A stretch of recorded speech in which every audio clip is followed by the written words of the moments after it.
This is Robert Littal with BlackSportsOnline.com, and you're listening to, or you're watching, the Ugly Truth Podcast. That's where I don't tell you the pretty lies. I tell you the ugly truth about what's going on in the world of sports, entertainment, music, politics, and whatever's on your mind. Today, we're talking about NFL hiring practices. A lot of the new hires in the NFL and the coaching ranks has caused a lot of discussion on social media, regular media, between fans. And the discussion is, are the hiring practices in the NFL fair? Specifically, are they fair to minority candidates? Is the Rooney Rule still working? Should it be abolished? It's a lot of back and forth between media, fans, MAGA, and others. And I thought I should let you know a little bit of inside information about what really goes on when an NFL team decides to hire a head coaching candidate, and if it's fair to the minority candidates that are out there. But first, we got to go back, way back, way back, for people to understand this truth, this ugly truth. Hiring practices in the United States of America, where I'm from, where you're from, and my international people, I don't know how it is in your country, but in the United States of America, hiring practices have never been fair to minorities. Now in 2019, it's better than it was in 2009, better than it was in 1989, better than it was in 1959, better than it was in 1859, but it's still bad. Now, the question is, why? Why are hiring practices so bad in the United States? Well, first off, there's a couple of reasons. The first one's racism. I know that makes some people uncomfortable, but a lot of people that are in charge of the hiring are racist. Even if they're not hardcore racist, there's still prejudice and stereotypes that are out there that make the hiring practices not equal.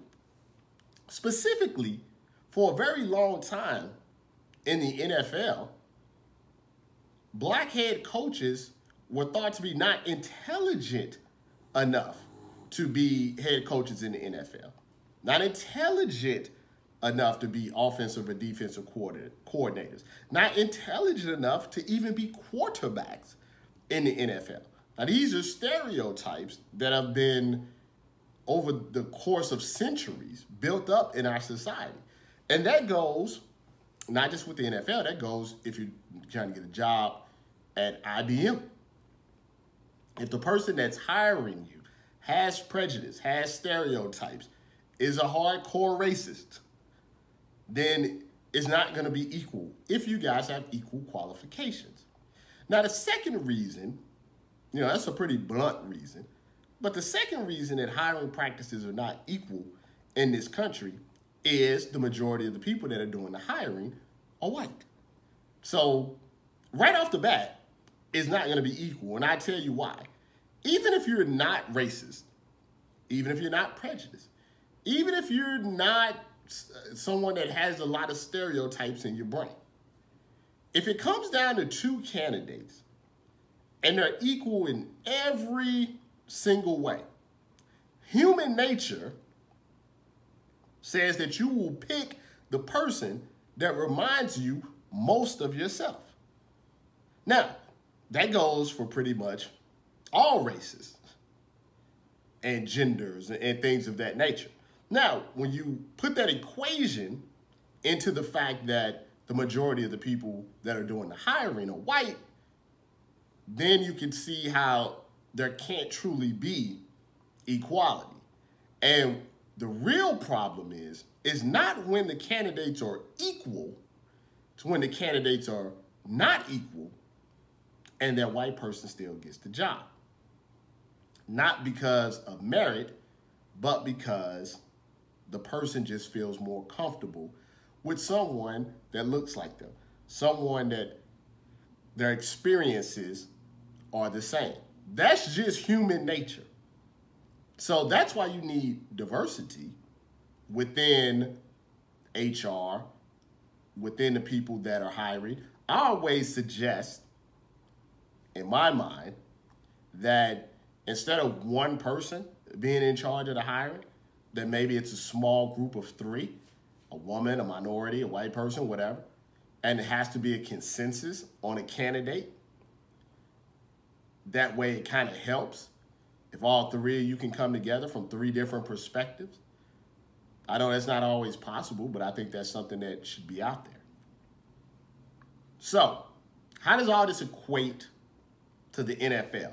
Well, we got to start from the top and then go down to really understand what's going on. All of the owners are white, I think except one, the Jags owner. And they're not just white, they're old white.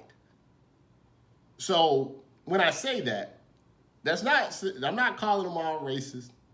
I'm not saying that they don't do that. I'm saying that at some point in their lives, these guys were teenagers before the civil rights movement. So there are certain things that are ingrained in them from the beginning. And I don't think they have a problem with black players because that's a different type of stereotype. A black player is athletic, and black people have always been seen as more athletic than intellectual. It's not an issue with the black players. So that's the first thing. So up top, the person that's making the decision, the head coach, I know there's only a few black GMs, the GMs, excuse me, not the head coach, the owner, the GMs, are mostly old white men. So it's going to be hard to get diversity right there. Now, with that being said, there have been pockets of time within the NFL where there's been a good amount of black and minority head coaches, which means that the hiring practices have gotten better and the opportunities have gotten better. So you do want to give the NFL credit for that. They've gotten better over time with that. The Rooney Rule in and of itself, the way it's supposed to work, I like the way it's supposed to work. The way that some owners circumvent it, I don't like. I mean, the Rooney Rule was so that you at least get, a minority candidate to apply for a job and you give them a fresh shake. But some teams just use it as we have to do it, so we just get any black guy. I think one time some team interviewed, wasn't a janitor, but let's just say he was low down on the coaching totem pole just to get it out the way. He had no chance for the job. That's not being sincere. Now, if you want to hire somebody and you know that you want to hire them, like, the Raiders knew they wanted to hire John Gruden and nobody else, then, just do it. Don't embarrass and make a mockery of the rule. Now, here's the real issue as I see it. Here's the real hiring issue that needs to be addressed within the NFL. And first, let me say, I have no issues with Cliff Kingsbury, Adam Gase, or anybody that gets a job. You got a family to feed, somebody's offering it to you, of course you're going to take it. Why would I be mad at you about that? Somebody offered me $1 million right now, I'd take it, even if I didn't deserve it. Of course I'm going to take it. So I have no issues with the Cliff Kingsburys or the Adam Gase. I'm not going to sit up here and yell and say Cliff Kingsbury is better off being on The Bachelor than the Arizona Cardinals head coach. I'm not going to say that. I can't predict the future. You don't know what's going to happen. For all I know, Cliff Kingsbury could be the next Bill Belichick. Nobody knows. At worst, maybe they want him to be the next Sean McVay. You don't know. I remember everybody thought Doug Peterson was a horrible choice for the Eagles. He won a Super Bowl. So you never know. So the critique is not with the coaches themselves. Here's the problem. Here's the problem that the NFL needs to address. Black head coaches get opportunities. So Hugh Jackson obviously got an opportunity. Went like 1 in 907, but he got some time. Marvin Lewis was the head coach for a very long period of time. We've seen black coaches get opportunities. The issue arises when the black coach loses his job, as opposed to when the white coach loses his job. Adam Gase And like I said, not knocking him. If the Jets want to give him money, take it. Why not? You don't want to be out of work. Who wants to be unemployed? But Adam Gase did nothing to deserve an immediate second chance. Nothing. Nothing at all. Just because, to be honest, he's white and Peyton Manning likes him. That's it. That's it.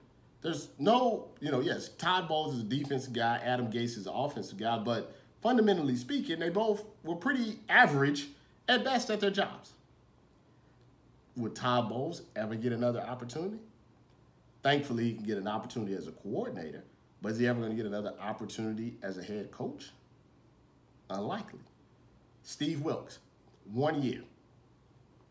1 year. And he's out. 1 year and he's out.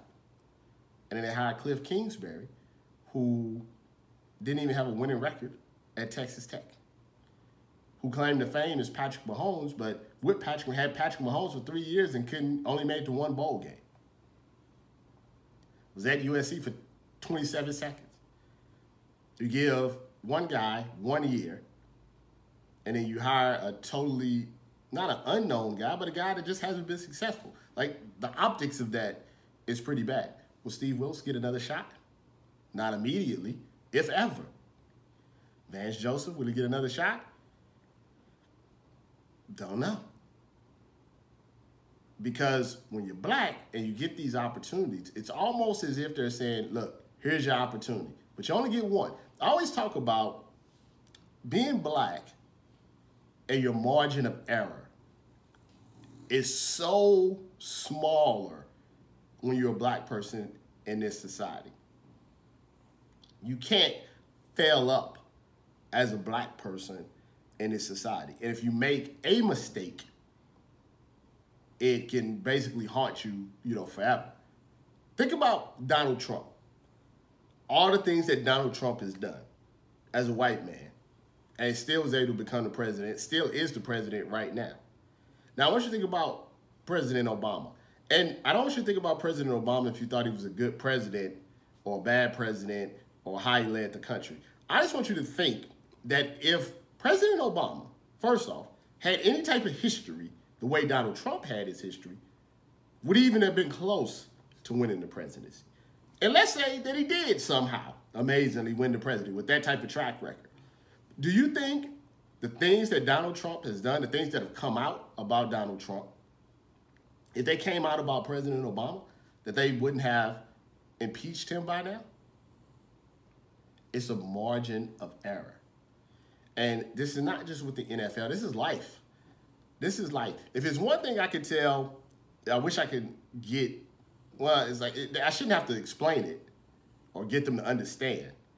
But as a white person, the white people that are like, hey, get over racism, y'all, it's race card and blah, blah, blah. I just wish they would understand what it's like to not have a margin of error, to have all of this leeway, to be able to make mistakes and still come back from them and fail up.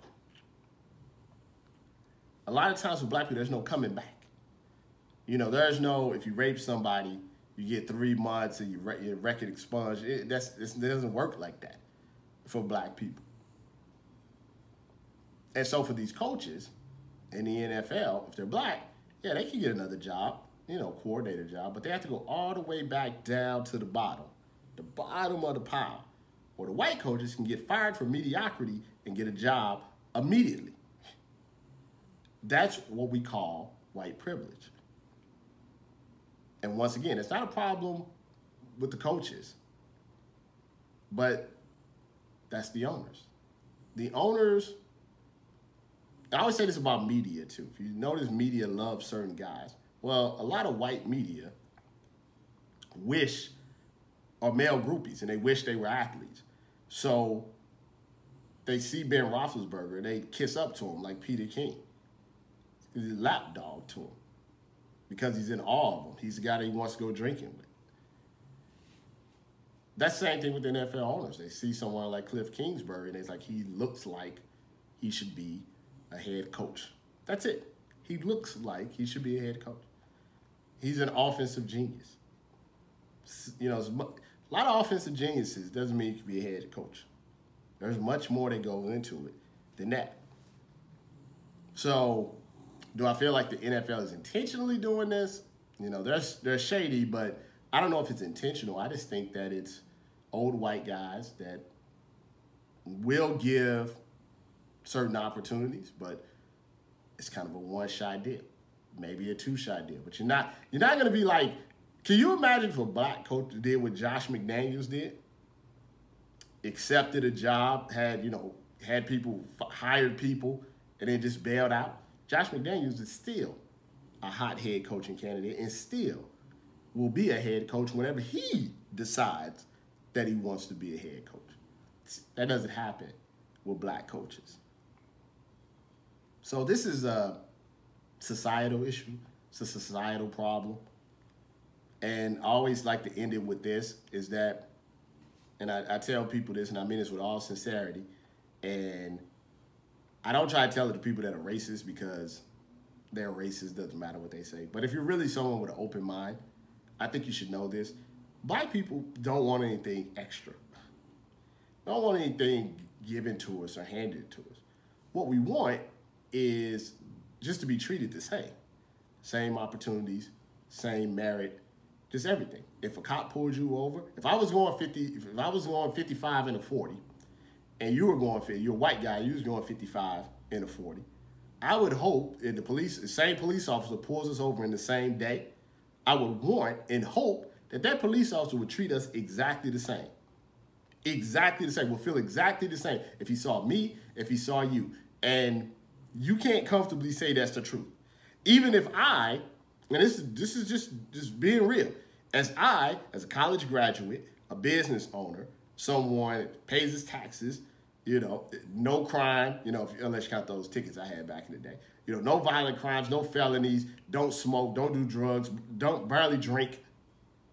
And it could be a white guy that has a sawed-off shotgun in his trunk. And we get pulled over to say, we're going to be treated the same. If I go on to do an interview at a job, well, I don't have to, but you know what I'm saying. If I go on and do an interview at a job, college graduate, experience, all of this stuff, it's the same as you. And my name is not Robert, it's, Ramon Rodriguez or whatever. Am I going to be treated the same? If I'm an attractive black woman, or just a black woman in general, am I going to be treated the same as a white woman in similar situations? Will that be equal? That's what we want. That's what we deserve. That's what everybody deserves. Everybody deserves that. Everybody deserves when they get looked at to be looked at the same. Actions should dictate how you feel about somebody. There's assholes in every race. White assholes, black assholes, Mexican assholes, Asian assholes, women assholes, men assholes, transgender assholes, gay assholes. The action, though, is what should cause that, not the orientation, not the race, not the gender. So with the NFL, that's all we're asking for. And like I said, I never wish anybody to do bad. I hope Cliff Kingsbury does well, Adam Gase, the Broncos guy, Vic, was it Fangio? Well, everybody succeed. It's just a microcosm of our society that, if you're black and, you don't immediately win, that you're very much on a tightrope. If Cliff Kingsbury goes 4-12 next year, goes 3-13, are they gonna fire him? I think you know the answer to that. You can follow The Ugly Truth on iTunes, Spotify, SoundCloud. Follow me on Twitter at BSO, Facebook, Black Sports Online, Instagram, BSO TV, and the site blacksportsonline.com. I appreciate you listening, watching. I'm out.